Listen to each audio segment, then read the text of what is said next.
Hello दोस्तों। किसी भी प्लांट का निकलने वाली जहरीली धुओं को किसी भी इंडस्ट्री में कंट्रोल कैसे किया जाता है, आज हम उसका एक डेमो आपको बताने जा रहे हैं। जैसे कोई भी प्लांट है, उससे जाहिर सी बात है जहरीली धुआं निकलती है और इससे पर्यावरण प्रदूषित होता है। इसके लिए हर एक प्लांट में एक पॉल्यूशन कंट्रोल सिस्टम लगे होते हैं। आज हम उसी पॉल्यूशन कंट्रोल सिस्टम के बारे में जानेंगे कि ये कैसे काम करता है। और मैं आज एक जैसे सबमर्ज आर्क फर्नेस होता है, उस फर्नेस से निकलने वाली जो डस्ट है उसको कंट्रोल कैसे करते हैं उसके बारे में आपको बताऊंगा। तो जैसे सबमर्ज आर्क फर्नेस में होता क्या है कि फेरोलाइस बनाए जाते हैं, इससे बहुत ही जहरीले धुएँ निकलते हैं। फर्नेस होता है, भट्ठी होती है जिसमें iron ores, silico manganese ores ये सब को गलाकर फेरोलाइस बनाए जाते हैं। इससे बहुत ही डस्ट निकलते हैं। उसको कंट्रोल करने के लिए पॉल्यूशन कंट्रोल सिस्टम होता है। उसको कंट्रोल करने के लिए जो पॉल्यूशन सिस्टम लगे होते हैं उसको मैं आपको इस वीडियो के माध्यम से बताने जा रहा हूँ। जैसे कोई भी फर्नेस है, मान लो जाइए एक फर्नेस है,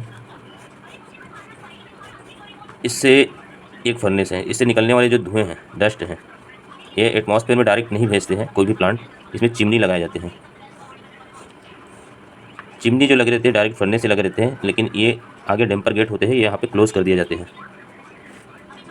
और आगे एक लाइन जोड़ दी जाती है और यहाँ पे एक गेट लगा दिए जाते हैं। ये दोनों डैम्पर गेट बंद होते हैं और ये डैम्पर गेट ओपन रहता है। इसको आगे हीट एक्सचेंजर में लिया जाता है, जो एक्चुअल में टेम्परेचर बहुत हाई रहता है। इसको टेम्परेचर को डाउन करने के लिए हीट एक्सचेंजर से गुजारा जाता है। हीट एक्सचेंजर से गुजारने से इसका टेम्परेचर कम हो जाती है और फिर आगे इसको एक यहाँ पे एक डाइल्यूशन डैम्पर लगाए जाते हैं, डाइल्यूशन डैम्पर। इसके बाद बैग हाउस लगाए जाते हैं। बैग हाउस अलग अलग चैम्बर के होते हैं। मैं यहाँ पे आपको एग्जांपल के लिए 4 चैम्बर का एक एग्जांपल के लिए बता दे रहा हूँ। अब इस चैम्बर में क्या होते हैं, बैग फिल्टर्स लगे होते हैं, फिल्टर बैग्स। ये फिल्टर बैग्स का काम क्या रहता है, इससे ये डस्ट, यहाँ से जो डस्ट जा रही है, फर्नेस से जो डस्ट आ रहा है, यहाँ से पास होके ये फिल्टर बैग्स से पास होके आगे आईडी फैन लगा होता है, इससे आगे जाता है और आईडी फैन के थ्रू इसको एक बड़ा चिमनी से वेंट कर दिया जाता है। ये चिमनी से वेंट एटमॉस्फेयर में फ्रेश एयर एटमॉस्फेयर में भेज दिया जाता है। अब ये डस्ट पार्टिकल्स कहाँ रुकते हैं, इन फिल्टर बैग्स में, इनसे होके गुजरता है। अब ये फिल्टर बैग्स में डस्ट डिपॉजिट होने के बाद ये नीचे हापर लगे होते हैं, यहाँ पे आरवी लगा होता है, इसमें बैग लगा के डस्ट को कलेक्ट कर लिया जाता है। ऐसे सभी चैम्बर्स में रहते हैं, कलेक्ट कर लिया जाता है और इन बैग्स में डस्ट कलेक्ट होने के बाद इसको आगे डंप कर दिया जाता है, डंप एरिया में। ये सारा प्रोसेस होता है। ये बैग हाउस कैसे काम करता है, इसमें पल्सिंग सिस्टम लगे होते हैं।